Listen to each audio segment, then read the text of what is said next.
Hi, I'm Danny Ramos, and welcome to Hispanic Speak Out. And I'm here with Pastor Barton, and we always have a good dialogue. Tonight we're going to try to hit in our limited time a couple of issues that we have been discussing.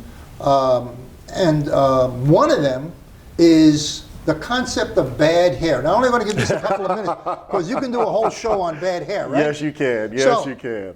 I had a very, very attractive, intelligent woman come, Hispanic woman, come on the show. Mm-hmm.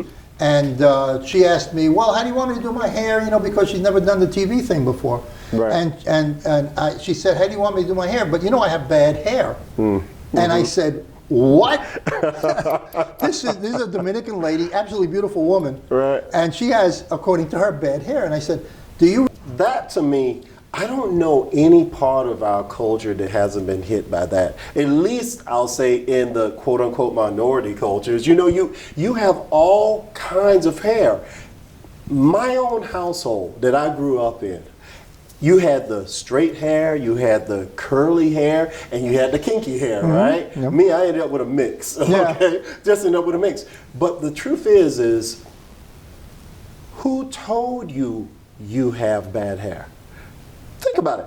A kid doesn't come out of the womb and then looks in a mirror one day and say, gee, I think I have bad hair. Well, it's an indoctrination that's been indoctrinated decades ago, and it's been indoctrinated and still used in Puerto Rico. It's still used in the Dominican Republic, right, and other countries. I mean, on the Hispanic side, and I'm assuming that that's also on your side. It is definitely it's definitely on the black side. It's like, and truthfully, I mean, everything from that to you're the lighter skinned one. And you're the darkest skinned one. And you know, on the Puerto Rico side, I would say when Europeans got into Puerto Rico, nobody knew what bad hair was. I doubt that anybody knew in Africa either. So. Yes. So they indoctrinated that in order to say we are good and you are bad. Yes. And instill that in your brain so you feel less than what you really are. Yes. And you carry it in your heart and in your brain, you know? You know, it's like when you said that, right, less than what you really are. Someone has to dumb you down in order, you have to be dumbed down because you're not born dumbed down. Here's a good concept. That's part of the process. It's part of the process. Little kids think they can fly until they're taught that they can't. Mm-hmm. I did it myself. I was on top of me and my best friend. It's the same. It's one of those, right? We made literally plywood wings and tried to fly. And jumped off of his mom's house to try and fly. Hit the ground, and then we were like, "Wait a minute, we must not have jumped high enough. Let's go back again, right?" Watch this. We in of ourselves thought that all things were possible. We didn't think we were dumb. We didn't think we were stupid. It's like there's a lot of things that you didn't confront until later. Yeah, but you know what got me? Is that this woman is an intelligent woman. Yes. She has her own business, a small business, you know, that's a retail business. Right. And she used that reference in relationship to herself. And I said, what? You know, I stopped her right there, and I said, you know what you're saying? You know, and I explained my concept, and I said, please, do me a favor. If you're around me, don't ever say that. Because I will tell everybody there's no such thing as bad hair. Okay, there's a such thing as no hair, okay, but there's no such thing as bad hair. See, when you look at that now, I love how you tied it in and how we're doing this here, because it's like concept, right? I was once taught this by a very wise man. He said that quit starts to happen long before stop occurs. Mm-hmm. If you can get entrained into somebody's psyche, the concept of quitting, they're against me, so why even try? Yeah. I have this deficiency, so why would I even waste my time trying to do that? Someone's not going to let me. My deficiency, or whatever you think of as a deficiency, is going to hinder me. But that's a stigma in the Hispanic community that says you cannot go into that place because of who you are and you have bad hair. That's part of it. So people with bad hair, you know, going back a decade or two, would, okay, you can't go into that restaurant. That restaurant is for people with good hair. For my community that I came out of, seriously speaking, it was more like this. She's high yellow. Mm-hmm. All the guys would go after her. Yeah. You're dark skinned, beautiful but dark skinned, and maybe a guy wants you someday. Yeah. Maybe a guy wants you someday. The amount, and you think of it, it was more like this. It wasn't that you couldn't try because you were dark skinned or you had the nappy hair. That was it, cuckabuds, whatever. But it was that your opportunities were lessened. Mm-hmm. So, and they're lessened by you yourself, because you were trained to think that by a simple statement that you have bad hair. You know? And by people who are around you. And by the way, this lady had beautiful hair. You know what she said? You think I have beautiful hair? Feel it. And she asked me to feel it, and I felt it. And I said, yeah, that's really nice. It's beautiful. Hey, listen, but you know what? It's funny. That same thing that we just talked about, I don't know how many times I've heard this concerning my wife. A Caucasian lady will come up and look at her and say, and they'll be about the same age, and my wife really shines. She's a beautiful girl. And the lady will say, black don't crack. My wife would never say that to her, but she would say, black don't crack. Well, inside the Caucasian community, there's this concept that if something is wrong with your skin to the point that you age faster than the other ethnicities. And so there's this whole deterioration concept with that group. You know, our point here is that this happened 3 weeks ago, 4 weeks ago. Right. So the concept of this being burned into people and them still carrying it to this generation still exists. Yes. Still exists very heavily. And I talked to Jessie, who works with me, and she's, you know, my right and left arm in my survival with the business and what we're trying to do. She said in her family she has people with bad hair. You know what I mean? Yes. And it's become a reference point Yes. to describe someone rather than say nobody has bad hair. It's just different, you know? Chris Rock's movie, I mean, I hope I can say that. Chris Rock, yeah. he had his on bad hair, good hair, bad hair, right? And it's like you watch this whole thing, and this is always funny to me. You have Chris, and it's a hilarious show, but it's serious.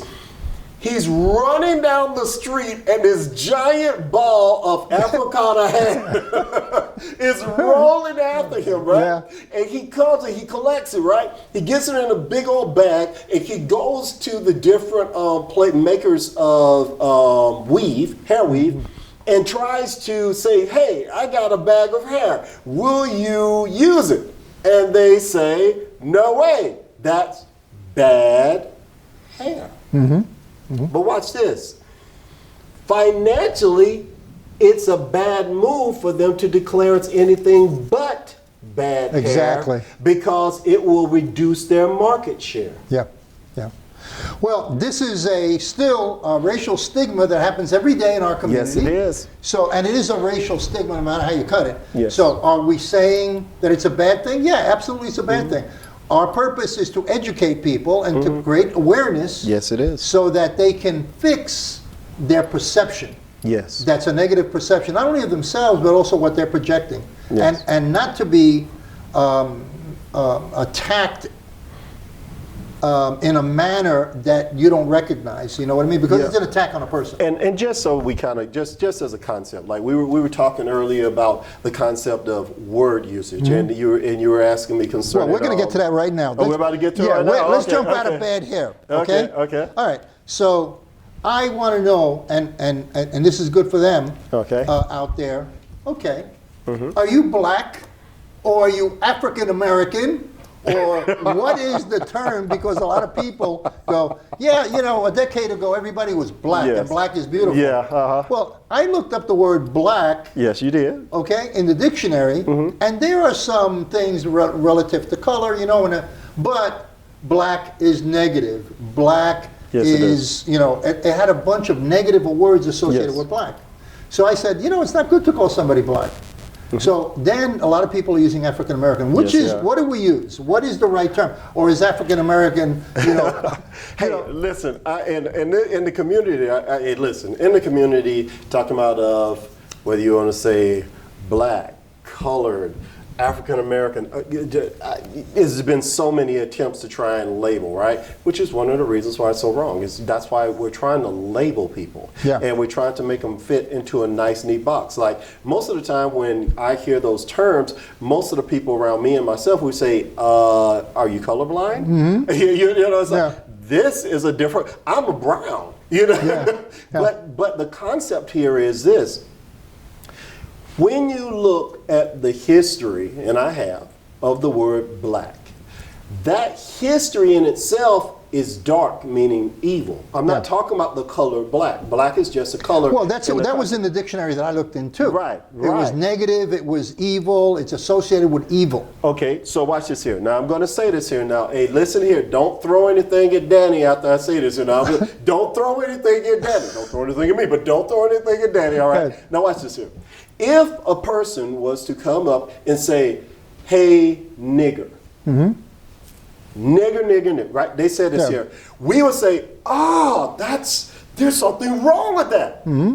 Did you know every time you say black, you are saying nigger? Yeah. It's the same word. It comes from a Latin root word, and it's Niger. When it's the same word, whether you say nigger, negro, negre, or black, the word that was referenced to this particular group or sect of people was all based off of that Latin root word, and that Latin root word meant twisted, it meant dark, it meant the sun is right at sunset, it's about to get even dark, it's about to be real bad. So okay, so what do you use?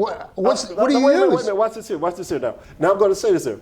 Now, you know I'm a pastor. It bothered me when I read that stuff, and I said, well, you know, what's up? I literally researched it.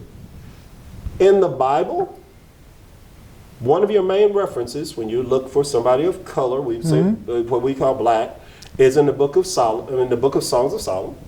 And what that one says is actually a totally different word.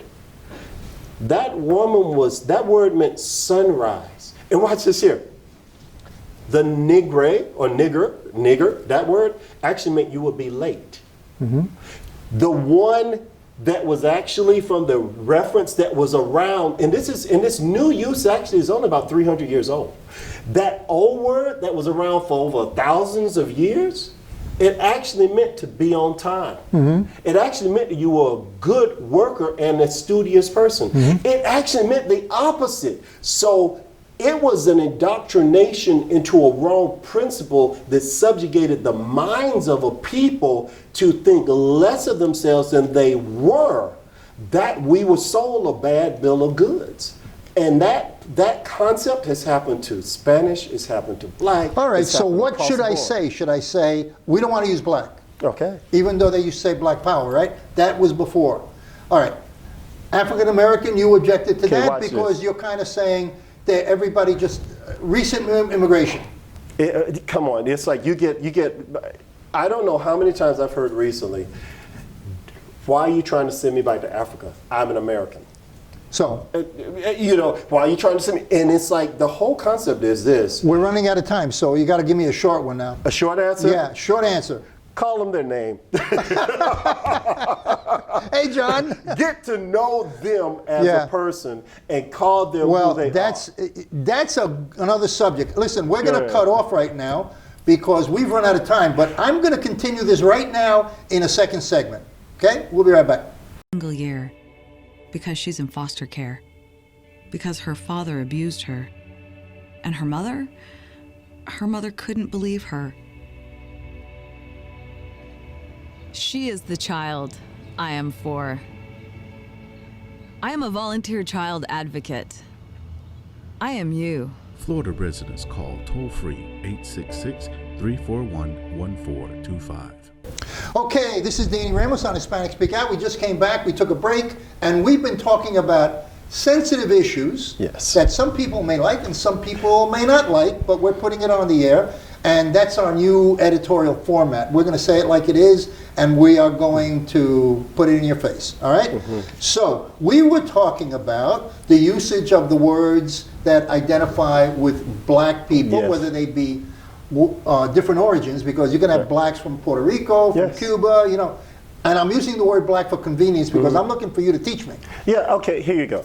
I think an Oriental friend of mine, he said it best one day. He was saying, why do y'all call us Oriental? Why do you call us Asian? He's like, we're not all from Asia. He's like, actually, I find it highly offensive. He said, I find it highly offensive because we're from Vietnam, we're from Singapore, we're from Cuba, China, Cuba, Puerto Rico. Yeah, hey, one of my best friends in college was a Oriental guy from Jamaica. Yep. And it's like, he's like, why do you do that to us? You try and classify people so that you feel better, so that you can feel like you covered your bases. Like, how many nations are in Africa? Africa is a continent. Africa is not a nation. But you will call somebody, well, which part of Africa? If you're going to be specific, watch this, if you're going to be specific and call me something from Africa, then at least have the conscience to not call me a pygmy. I'm 6'4", brother. All right, so how do you classify the group? In other words, if you are saying, I got it, and it's respectful, and I got it, John, you know, blah, blah, blah, and that goes back and forth. But how do you classify that particular group when you're talking about a group? How do you identify that group? I'm going to say this here. Do you know why this is so hard?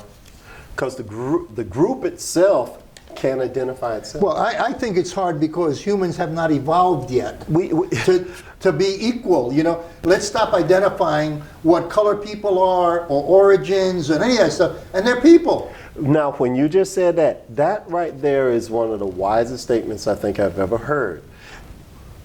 If people came from two people, if you're the people who think you came from amoeba, okay, I'll use that, I'm a scientist. Okay, if you came from the same two amoeba that crawled up on the earth one day, you're all the same regardless of your color. Regardless of, you are human beings. And if we need to get back to the basics of, watch this, can people of different ethnicities come together and procreate? We're not like horses and mules and donkeys. We don't create sterile offspring. Each one can keep on multiplying and keep on multiplying like nobody's business. We're not, because seriously speaking, if that thing was really, really what people try and make it out to be, you would literally have had to have your brown or your black amoebas and your white amoebas and your red amoebas and yellow. You needed all these different amoebas, and there's something in there that isn't going to cross over. But you can't come from the same source and then try and divide it just because, who knows, it might have been the minerals that that one was accustomed to. It might have been a whole plethora of different things that helped to bring about some of this diversity. And the truth is, I am a human who, quite frankly speaking, has darker skin color. When you look at it, it's a divisive tool used by groups and individuals to separate the races for a particular advantage. And that advantage is, come on. Economic? How can you, okay, now this is something I will say because I did research this here too, and it's just amazing. Do you know in Europe that this same concept was used to divide Europeans? Now, I personally will look and say, they're all Caucasian. You know, what's your problem? But what they would see was, you're from the highlands, you're from the lowlands, you're darker skinned. They're from the north, they're so high up they don't get a lot of sun, so they're lighter skinned. This one is more rustic, like olive skinned over in Greece or whatever. There was this insanity of subdividing yourself. But that's part of the process to make yourself better than someone else. Or make someone else worse than you. I said the same thing, but I said the same thing. Yeah. And a lot of times in economic systems, it has a lot to do with keeping control and making money. And really, keeping control. How do you, let's think about it.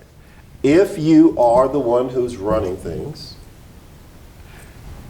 and you put an innate, seemingly innocuous, but an innate little rule or underlie that says they're not like us, and I'm going to look out for us. Exactly. Well, you start And a lot of that is Yeah. going on in the country. Yeah. Has been going on in the country. So, okay, so are you satisfied with that discussion that we just had? I'm satisfied. Because I got more to talk about. I'm satisfied with that discussion because we highlighted the problem, but the truth is everybody's come from so many different places. You'll never stop subdividing. But it's an advantage to subdivide yourself and to create that image in order for some people to get funded. Oh, well. True? That's one. That's one, yes. Okay, that's true. so, That's true. I'm a Hispanic organization and we need to be funded, okay? We're not, and it happens because, I am a Hispanic organization and we do ask for funding because we are a Hispanic organization. But that's based upon bad hair. Hey, I got one for you. Now, this has been like... The concept of bad hair. Right. I'm a pastor. We also own a businesses. But what happened is this here. I still remember coming out of corporate America and then doing our business. And then I went out and we heard about things that I didn't really understand. Minority business status and minority absolutely set-asides for minority business and disadvantaged businesses. You hear about these things and I'll say, oh, okay. And I said, well, let's see what this is about. So I went to the meetings. More than half the people were Caucasian. Yeah. Yeah. Because the wife is considered a minority because she's a woman, even though women, unless I'm wrong, outnumber guys. It's like she was considered, I don't have a problem with it, but I'm just saying this blew my mind because I just didn't understand it. It was the meeting was probably about half Caucasian, and the wives own the businesses. In order to get the funding. In order to get funding. So that goes back to our history as a nation. Yeah. Because, and I always, a lot of people, a lot of families became rich across the South, from Virginia all the way across to California, from Mississippi all the way up to the line of Tennessee or maybe a little higher. Right. A lot of families in there became rich because certain people were not allowed to compete. They were restricted from competing different ways, which had to do with racism. Okay? Yeah. So I always looked at, one of the biographies I looked at, I'm not saying anything negative about the Bush family, I'm not. I'm stating facts. The senior George Bush got into the oil business by going state to state back in the 30s and 40s in a car, selling the concept of his company, his oil company, and selling product. Okay, so you think that a Puerto Rican or you would be able to do that, go from state to state across the South selling oil, and gasoline. No, that didn't happen. Yeah. When you look at it now, one of the stories I really always love to hear is like George. I didn't say anything negative about the Bushes. This is a process, a state of what happened. It's history. Like George Washington Carver, right? You hear about him and you hear about his now, and this is. Okay, I'll share this one. Yeah, he told the story one day of where they had come up with all of these new products. Yeah, okay? Carver was known for that, yeah. Over at Tuskegee. And what happened was they were to present them to Congress. He got to Congress, and because of some of these negative things that we're talking about here, he got to Congress, and when he started to come in through the door, he was told, you must come in through the back. You're not allowed to come in through the front. Oh my God, that happens, yeah. Yeah. So, but he's an humble man. I got to admit, George Washington Carver, he's a very humble man. He went around the back, came in. He's the presenter. He wasn't there to watch somebody else present. He is the presenter at Congress. So he came in and he's there. And now this is just sharing a little concept here. He came in before them, and it was a hostile, non-receptive group of men sitting listening to him. Of course, yeah. And so he's there, and a few jokes that were derogatory came out, and he just laughed, and he laughed it off, and he gave a soft answer. But this is what happened. About an hour or two into it, everybody was asking him questions and couldn't wait for him to tell them and teach them more. Right. We know that we have certain obstacles in our path, but we must be wise enough to know them and figure out ways to overcome them. That gentleman actually put out so many products that they actually flooded the market in the United States, and businesses were made off of a bunch of them. It really was a big deal right out of Tuskegee. People who are not supposed to know, Tuskegee Institute, not supposed to know how to do much, had just inundated the business field of America with the newest, latest, greatest things. Sort of like coming up with a computer or whatever. Yeah. That's what they did. I don't have, really, to tell the truth, I understand that there are people that have been taught wrong and they've been ignorant. We got 2 minutes. But the key to it is their ignorance doesn't dictate my response. I must be wise enough to understand that I have to, if you will, outsmart my adversary. And part of my outsmarting my adversary is, how do I get what I need and want in spite of what has come against me? Because if I look at it, this is also that concept of the bad hair. They're against me, therefore I cannot.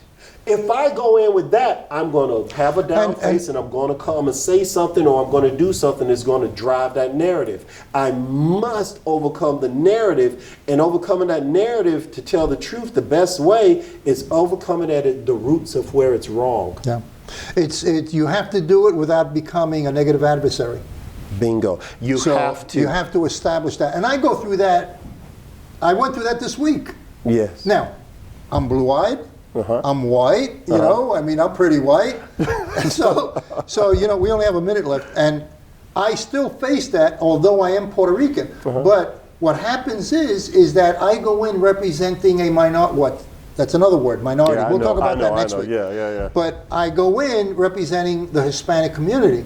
So there is, but if I present it properly with the background, I give them the stats, I give them information, all of a sudden, hey, we're on an equal footing here. Yeah. You know what I mean? Yeah. You know, I represent the Hispanic community. It doesn't matter if my eyes are blue, if I'm white, or my skin color is dark. I'm giving you information that you need.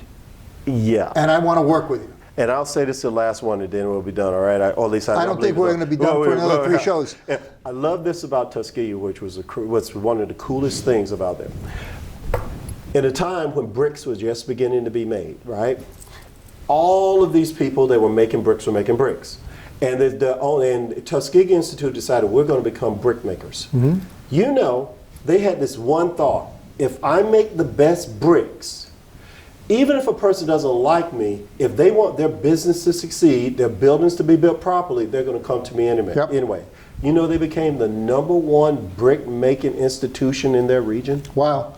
Okay, we're out of time. We got to cut. Been great conversation. Great conversation. Next week, we're going to talk about discriminatory funding for groups in Central Florida, and that includes money for different things, including COVID-19, but also topics that on education, the arts. We're going to talk about discriminatory funding.